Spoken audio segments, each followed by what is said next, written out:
Y'all, hey, welcome back to my channel. Thanks so much for stopping by. We have a lot to do today, y'all, so I am gonna jump straight in.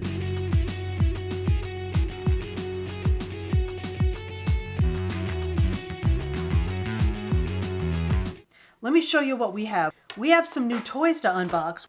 We have a Kindle and a Kindle Fire that we need to unbox so that I can get them charged, mess with them a bit, and tell you what I think. So let's start with the Kindle. This is what I think some would call sort of a basic entry-level Kindle. In the box, we have the Kindle, of course. Y'all, I went with the blue, and we'll talk about this in a little while, but there are choices of color. I think it's just blue or black. So I went with the blue, which is very blue. Can y'all see that? I like it. I think it's really pretty. It's like a denim blue.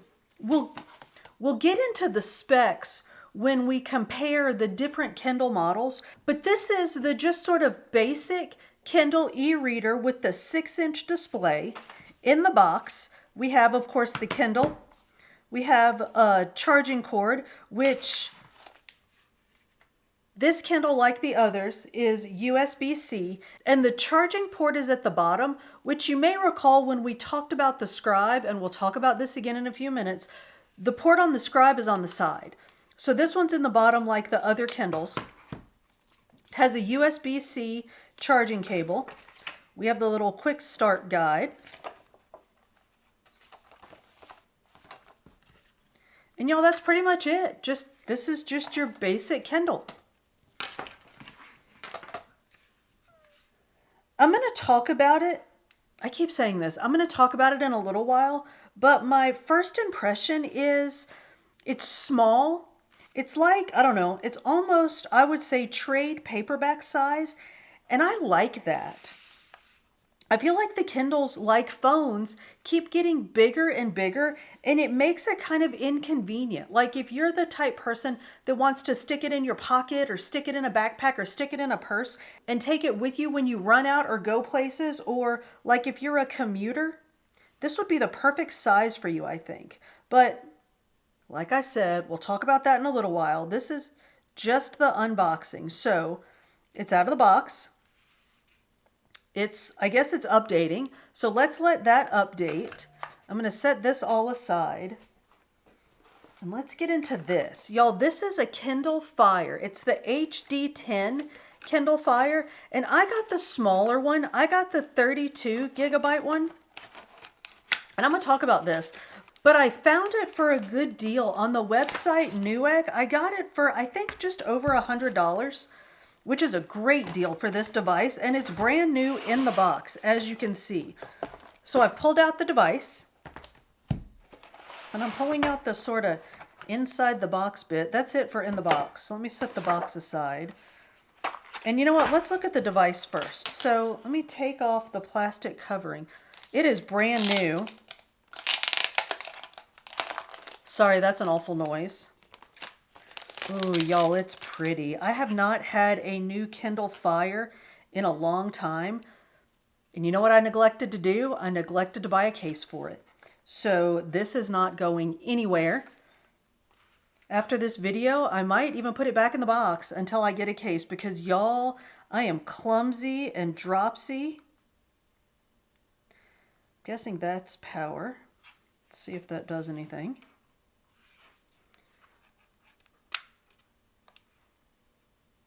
Oh, it has a slot.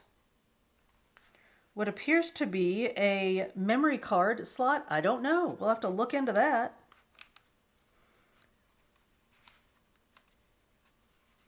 I think I may have already jacked that up.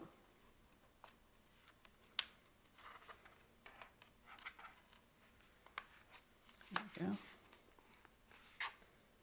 Is that not power?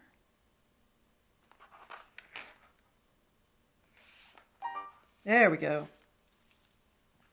Just powering up. Let's let that do that for a minute. Let's see what else we have here. Look, y'all.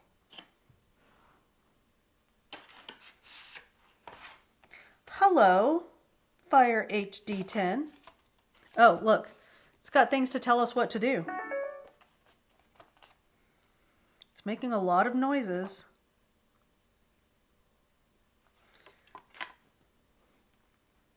Let's tell it we are American English. Oh, all right, y'all don't need to see all this. Hang on. All right. Let's let that work itself out. Let's see what else we have. I'm going to set that aside because I'm not really sure what it's doing. It's restoring from a backup Fire that I have, but I don't know how old that Fire is, so we'll let that do its thing. We have a couple of little guides to help us make the most of our new Kindle Fire. We have our quick start guide that tells us where all of our things are. Guessing the only other thing we have in here is oh, nope, we have a charging cable. And this one comes with the actual pluggy bit. I don't think, we didn't have a pluggy bit in here.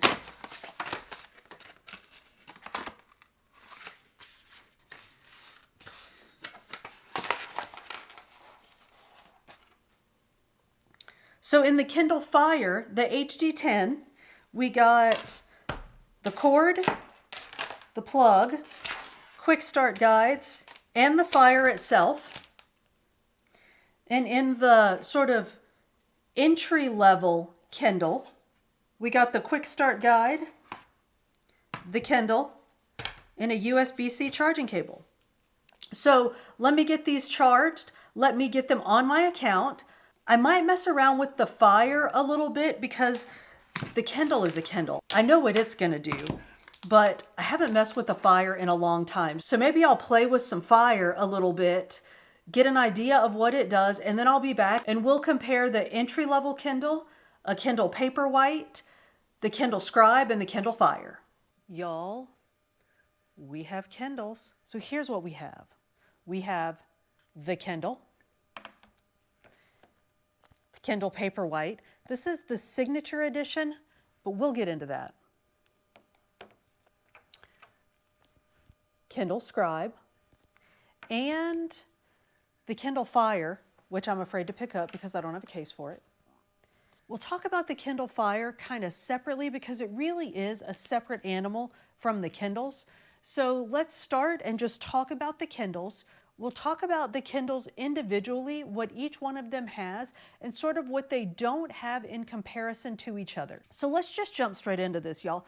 Let me say first, obviously I'm a fan of e-readers, right? But y'all, I'm also a fan of books. Like you can't see, I don't think there are any books sitting around me right now because I kind of did a quick clean and made myself a place to sit and work, but I have books all over the place. I like physical books. Typically, when I'm reading a book, I will have the physical book and the ebook. I read both. I shouldn't say I can't. I don't read just a physical book because I work out every day on a stationary bike. I'm an avid Peloton bike rider. And when I do that, it's just far more convenient for me to read on a Kindle than it is to try to manage a physical book. I haven't tried to manage a physical book out there, but y'all, I straight up assure you that it would be ugly. It would be an absolute catastrophe, so I just don't do it. So typically, even if I'm reading a physical book, I will have it downloaded on the Kindle so that I can read it like when I'm on the bike or in the bathtub or somewhere. So I am a fan of both physical books and ebooks. I obviously don't feel like you have to pick one or the other because I use both. I've had a Kindle since, I think the first one that we bought in my family, was it the Kindle DX, that big old Kindle that came out first? Because back in the early 2000s, my dad was having trouble with his eyes and he was an avid reader. And it was just heartbreaking to see that something that he loved so much as he loved reading was being sort of taken away from him, or he was losing it. And when the Kindle came out and we realized that you could increase the font size to what you needed it to be able to read, it was a no-brainer that we would get that for him. And even though there were books that he could get in large print, those were like huge and cumbersome. And the Kindle, doesn't matter how big you make the print, the size of the Kindle never changes, right? So I think it was 2007 we bought that. And as soon as we saw what an amazing thing it was, my whole family got Kindle. So we've been Kindle readers for, y'all don't want to talk about how long ago 2007 was, but we've been Kindle readers since then. So with that being said, let's jump into it. And I think the logical place to start is with this cute little guy. I just turned it back on, so it's kind of getting its life together and powering up. I think which Kindle would work for you really kind of depends on the type of reader that you are, and I'll explain that as we get into this. So this, y'all saw me unbox this. This is the latest edition of the Kindle. It's the 2022 edition, I believe. It's got a 6-inch display. But y'all, it's that same 300 ppi display that you get across all of the modern Kindles. So you still get that great display. And I'm going to try to show you this. This Kindle, the bezel is a little bit raised. Can you see that? The screen isn't flush with the bezel. So I feel like when you look at it, I'm going to open my book and see if you can see this. You might not be able to. I feel like when you look at print on this screen, and y'all, I don't have, y'all saw me take this one out of the box. I don't have it set up like the others. So it's not exactly an apples to apples comparison. But I feel like when you look at this screen compared to this one, it's just a little bit more crisp. And I don't know if it's because there are fewer layers of whatever this is between the actual display and the reader, because we'll get to it. But the Paperwhite, the bezel isn't raised at all. It's the screen is flush. So I don't know if that gives this one just a little bit more crisp of a display, but it's a lovely display. It's very clean, very crisp. Like I said, it's that 300 ppi that we have grown to expect across all of the modern Kindles. It is, of course, lit, so you can read in the dark, but this one has 4 LED lights versus like 17 in the Paperwhite, and more as you go up through the Kindles. But y'all, this is sufficient. This is perfectly fine if you're reading in low light. I think this Kindle would be fantastic if, I think I mentioned it before, if you're a traveler, if you're a commuter, if you want to just throw it in your backpack, you could stick this in a pocket, carry it in your purse.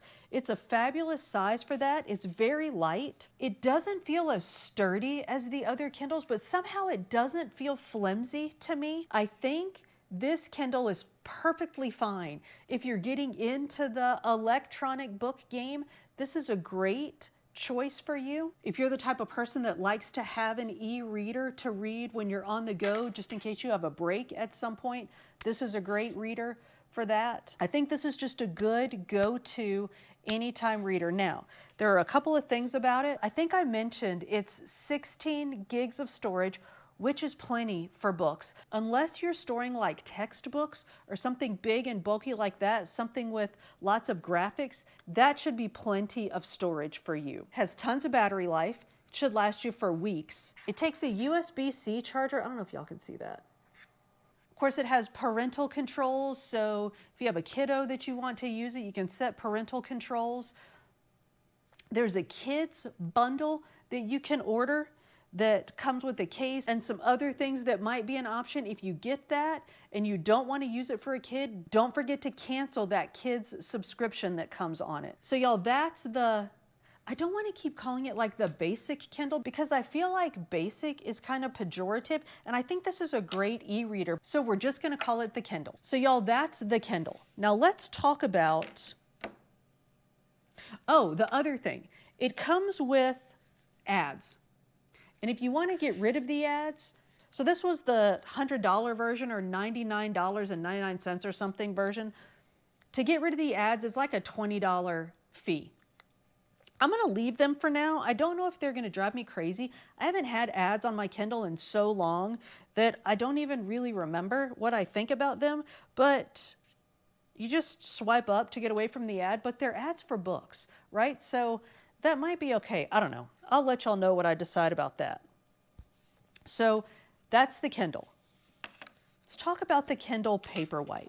So now we're going to talk about some comparisons. Let me take it out of the case because we're just sitting here. What could go wrong, right? This is the Paperwhite Signature Edition. It's the same form factor and specs as the Paperwhite. It just has a couple of, I don't know, bougie features that we'll talk about. I feel like the Paperwhite is the Kindle for you if you're like a heavy reader. If you read a lot, if you want to read in bed, if you read at night, if you read in low light, it might be worth the upgrade to the Paperwhite from the Kindle, because the Kindle doesn't have adjustable light, you don't have warm lighting, and the Paperwhite offers those things. So let's talk about the Paperwhite and what it has. Where the Kindle has the 6-inch display, the Paperwhite has a slightly bigger 6.8-inch display. And y'all, I feel like it's kind of a significant difference, right? So there's the Kindle and there's the Paperwhite.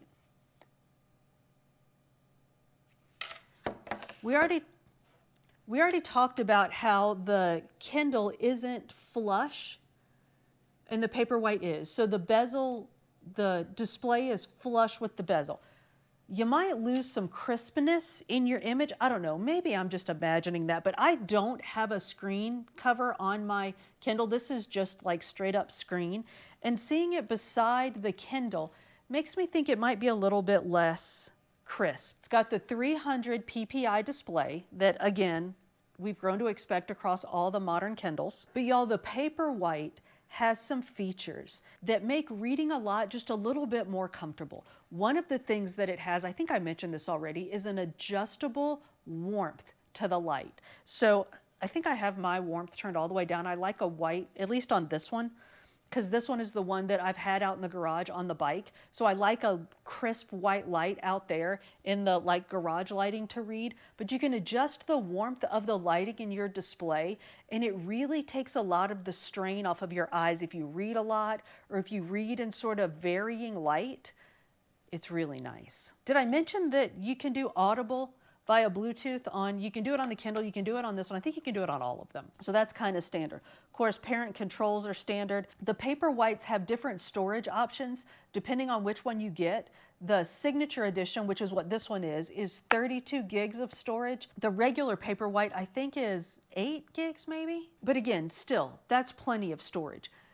The Paperwhite has 17 LED lights, which again just makes the lighting sort of smoother and less harsh on your eyes. It's just easier to read with that kind of lighting. One thing that the Paperwhite has that I absolutely love, and I didn't know that I missed it in a Kindle until I got it in the Paperwhite, is that it's waterproof. Now, I've never dunked one. I'm not going to dunk one, but supposedly they're waterproof. And y'all, I'm a big soaker in the bathtub because, like I mentioned, I'm on the Peloton bike a lot. I'm old and my muscles hurt all the time, so I like to soak in a bath and read a book. I don't like to take my book in the bathtub anymore because they get soggy and things go wrong, and one slip can just be catastrophic. So I like to take my Kindle in the bathtub. The Paperwhite, like I said, is waterproof. Now, I was not above taking a Kindle in the bathtub, and I would, honest to goodness, y'all, and those of you who have known me for a while know this to be true, I would just stick it in a Ziploc bag, seal the top of the Ziploc bag. You can still control the touch screen through the bag. Bob's your uncle, you're reading in the bathtub. But it's nice not to have to do that. So I love that the Paperwhite is waterproof so that I just don't have to worry about those things. As I mentioned, it's got the adjustable warm light. Now, this is the Signature Edition. The regular Paperwhite is $139.99. The Signature Edition is $189.99. And I think I mentioned the Signature Edition has 32 gigs of storage. It also has wireless charging, which matters to me not a bit because I keep a case with a pop socket on it, so I don't think I could wirelessly charge if I wanted to. Yo, the battery lasts more than a week, so I just plug it in from time to time when I think about it and I'm good to go. But the Signature Edition also has auto adjusting light. So it has a light sensor. It recognizes the type of light that you're in, and the light of your Kindle adjusts for you, so you don't have to mess with it. Now, is that a big deal? No. That is straight up bougie, and I love it. I like the fact that I don't have to worry about adjusting my Paperwhite when I go from reading on the couch to reading in the bed, or reading out here, reading in the garage, reading in the bathtub. It adjusts itself for me. Love that. So I feel like the Paperwhite is good for very heavy readers, and not readers who are heavy, people who read heavily, because that adjustable light and the warm light just takes a lot of strain off of your eyes, and it allows you to read more and read longer without that discomfort. That's a big deal for me, y'all. And for me, it justifies the difference between a $100 Kindle and a $140 Paperwhite. Now, does it justify a $100 Kindle to a $190 Paperwhite? Maybe not, but you don't have to make that jump. If that's an uncomfortable jump for you, get the Kindle or get the basic Paperwhite. So I feel like when we get into the signature edition Paperwhite, we're kind of getting into more of a luxury level reader. And y'all, when we're talking luxury, we are going straight Scribe. I talked about the Kindle Scribe in another video, so I'm not going to get heavily into the details here. If you want to see those details, go back and check out my Kindle Scribe, Is It Worth the Price video. I want to more reflect on my thoughts on the Scribe. Now that I've had it in hand, let me take it out of the case and let's talk about what we have. The Scribe is, of course, Amazon's combination e-reader and sort of note-taking device. The Scribe comes with a stylus, which is, of course, a pen that allows you to take handwritten notes while you're reading. I don't know if y'all can see that. I just wrote note. And again, y'all, I'm not going to get deep into the weeds on this. I went over all of that in my conversation about whether or not the Scribe was worth the price. But I do want to talk about some of the features that the Scribe has.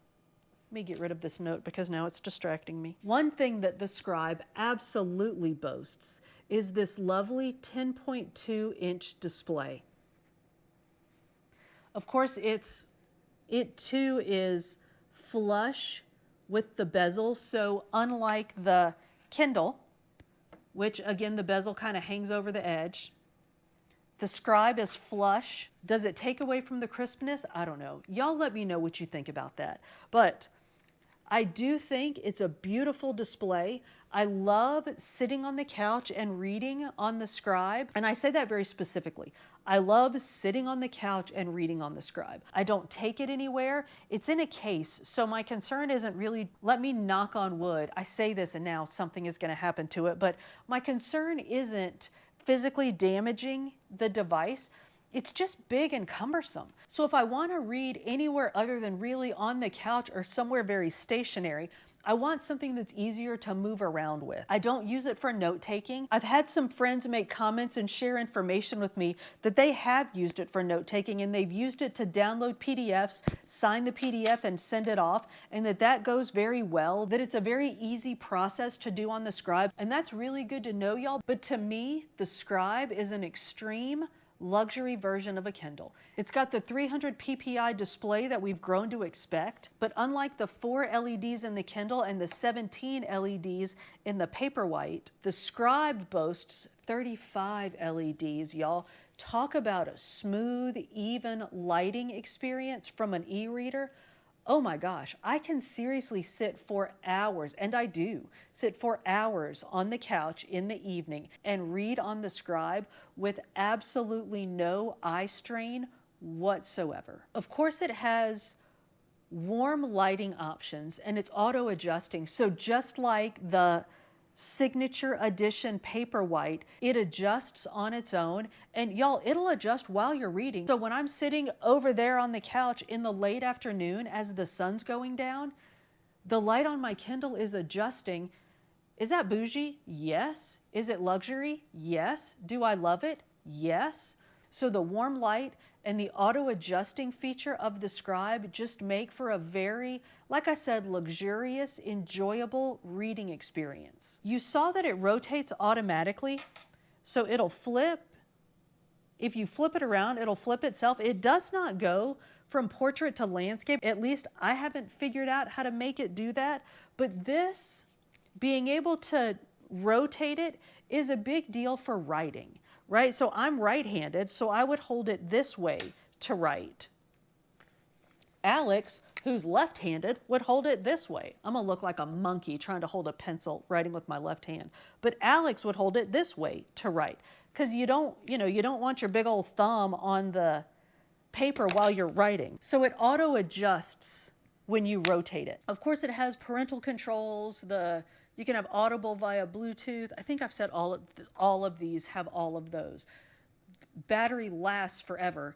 I've never even gotten my battery to indicate that it's gone down at all. I guess I could try that, but I just haven't. I just read for a while and then I plug it in and leave it sitting and then come back and read some more later. The one thing that it doesn't have that surprised me, it's not waterproof. How do you have a $400 e-reader that's not water? Oh, I didn't mention the price tag, did I? So it's $400. Y'all go ahead and shame me. If you watched my other video, remember I said that I had gotten I think I had the 32 gig one, and then I realized there was a 64 gig one, and I was like, well, why would you need all that storage, and why didn't I get the bigger one? I sent back the other one and got the bigger one. But I had a coupon, so I ended up getting it at a good price, but it's still over $400, and I can't take it in the bathtub with me. Now, I don't want to because it's big and cumbersome, and this would most definitely end up in the drink if I took it in the bathtub. But for somebody that uses it as a note taker, I think that would be an important feature to have, because if you have it out in the wild and it starts raining, your $400 note taker's finna get rained on and it's not waterproof. I'm sure you can get waterproof cases for it, but y'all, at this price point, you shouldn't have to be worried about that. I'm not sure if I knew that it wasn't waterproof when I bought it. I am 100% sure that it would not have slowed me down a single iota. I still would have bought it. I would still love it. I still do love it, but you need to be aware that it is not waterproof, so that if that's something that's going to affect you and affect your choices, you just need to know that. So y'all, that is the Kindle Scribe in our Kindle lineup. We have the Kindle and the basic Paperwhite.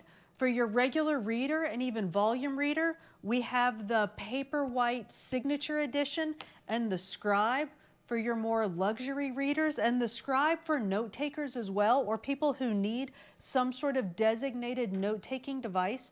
So that's the Kindles. We didn't talk about the Oasis because, one, I don't have one, and two, I feel like the Scribe covers a lot of the things that the Oasis covers. It's a bigger device, it's a more luxurious device. I think the Oasis actually is waterproof, which the Scribe is not.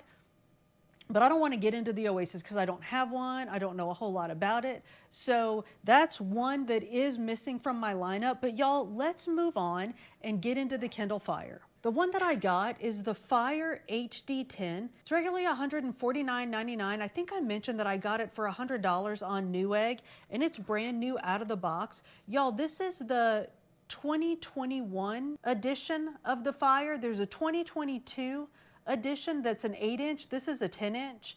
HD10, you get it? But I wanted the big one, so I went with the HD10. Y'all, this is an, what'd I do? Y'all, this is an absolutely beautiful device.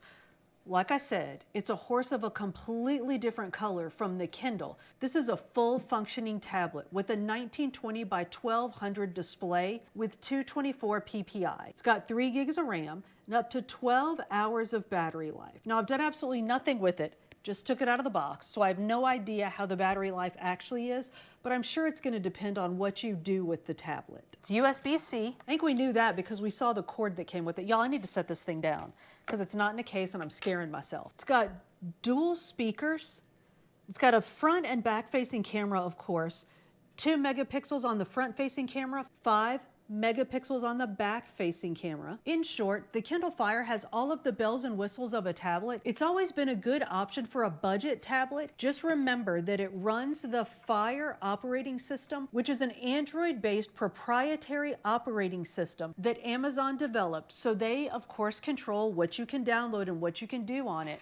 And I'm gonna stop there. There are other things you can do. There are ways that you can alter it, but I'm not gonna get into that. We're talking about tablets for reading. I'm not sure that I even should have included the Fire tablet in this conversation because the other Kindles are designed as e-readers. They're intended for reading and the Fire is not that. I'm gonna say one more thing and then I'm gonna move on. One of the benefits of reading on a Kindle over, say, the Kindle app on your phone or on your iPad or on another device is that you don't, can y'all hear that? My email is blowing up right now.